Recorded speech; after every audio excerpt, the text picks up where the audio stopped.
fucked up, but I think he's drunk. Look at this. Well, look at that. I can report him too. I got evidence. No, it's crazy the way he's driving. He called the car. Oh shit, he's gonna crash. Oh my God, you just crashed. He crashed. He just crashed. ¿A montar en drogado? ¿Qué carajo? Call the cops. Call the cops. Call the cops. Call the car. He just crashed into that. He's gonna kill somebody. He's gonna kill somebody. I'm calling right now. Don't worry about it. What highway is this? We're gonna go through. No. Oh my God, he's gonna crash. He's right there. Okay, we're in West 95th Street exit. Oh my God. There's a taxi. He's driving. He's drunk. He's swerving. He's drunk or something like that. Or something like that. Guy or woman in a taxi. He just crashed on the side of the road, and I don't know what's wrong with him. His license plate.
So that's how easy it is to get up and running with this dash cam from DV Power.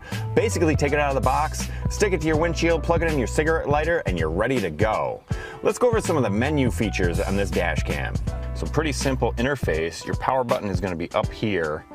So let's go into our menu, and inside there's two different menu systems. This one is basically going to be about your picture. So there's the size. If you go in there, you can go 1080 full HD, 1080p, 720p, and VGA, and QVGA. Really only messed around with the full HD because I figure go through with the highest resolution, and that's going to give you the best picture quality. The next option is going to be your exposure. So if we go in here, this is going to give you plus or minus and 0.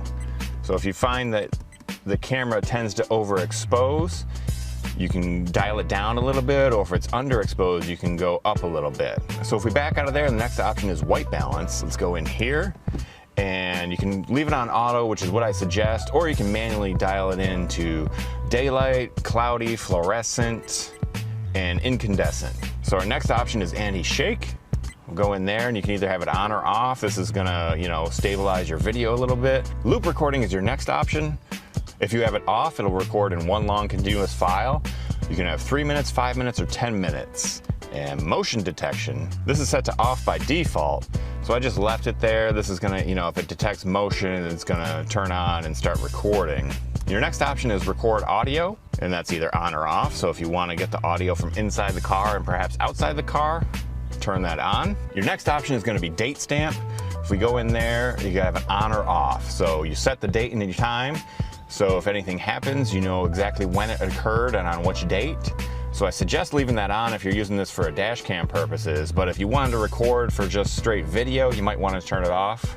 And then we cycle back to size. So then we're gonna go over to the next option. So in here you can set your date and your time, and you can have it on or off. Next option is auto power off. Once you cut power to the car, it'll shut off.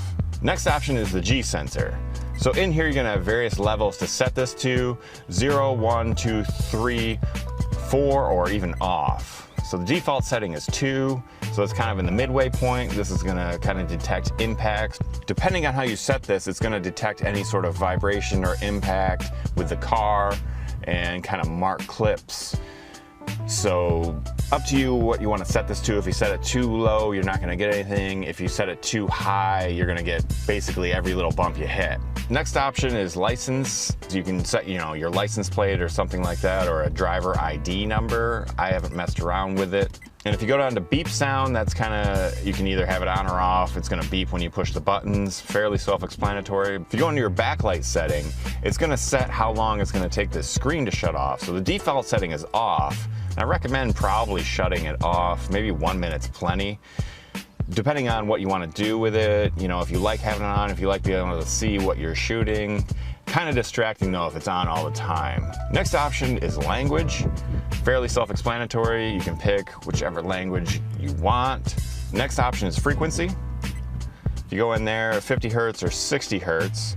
So depending on what you want to set that to, the default setting is 50 hertz. And then other options, TV mode.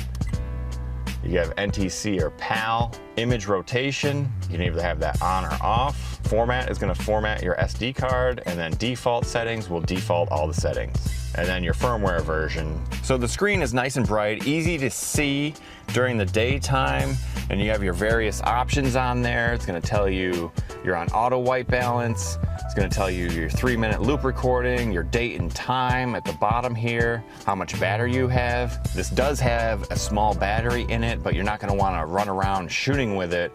It's basically to power up and maybe shoot very quickly or check files that you have if you don't have access to a power adapter. In the upper right hand corner, it's going to tell you if you're shooting 1080p or whatever you have the resolution set to, and also has a counter up in the upper right. So this dash cam is definitely a fully featured dash cam. Shoots very good video, 1080p, very clear. You can definitely pick out license plates and pick out various faces and objects that you might want to catch on a dash cam. Definitely a good option for anyone in the market for a dash cam. During the daytime when there's plenty of light, you definitely get a very good image. And even at night, this one's pretty good. It struggles a little bit where there's not a lot of street lights or a lot of lighting, but your headlights will light up mostly what you want to capture, and it does a very good job of capturing things during the day or at night. And this one comes at just under $50, so it's definitely a good value. One thing I like about this dash cam is it's very easy to attach to your window, and then once it's attached to your window, it's very easy to level it with this little ball leveling system that they have. So you untighten this little knob here, and you're going to be able to adjust the levelness, the swing. You can swing it around 360 degrees, and you can shoot the inside of your car if you want to. So very versatile mount. Definitely like this mount. Sticks very firmly to your window.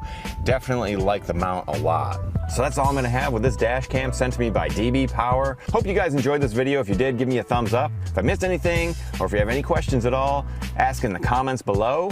Stay subscribed to stay up to date with my latest videos, latest reviews. Going to be getting back to the quadcopters real soon, so definitely stay subscribed for that. I thank you guys for watching, and I'll see you guys in the next video. Home Depot, and I'm going to allege racism. Not racism, probably the same way white people are racist. Not that they singled me out for bad treatment because I was white, but they assumed that I was some white trash guy who was going to try to return a refrigerator beyond the 90-day terms, and it was not possible for them to understand. It wasn't in their lexicon.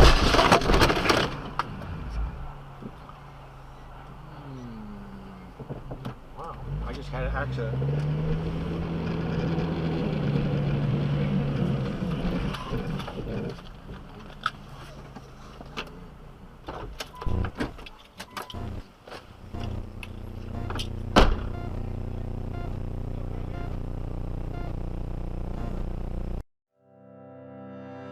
If you're interested in buying one of these products, links to all the products mentioned in this video are in the description down below. If you like and found this video helpful, don't forget to give a like, comment and subscribe. Thank you for watching.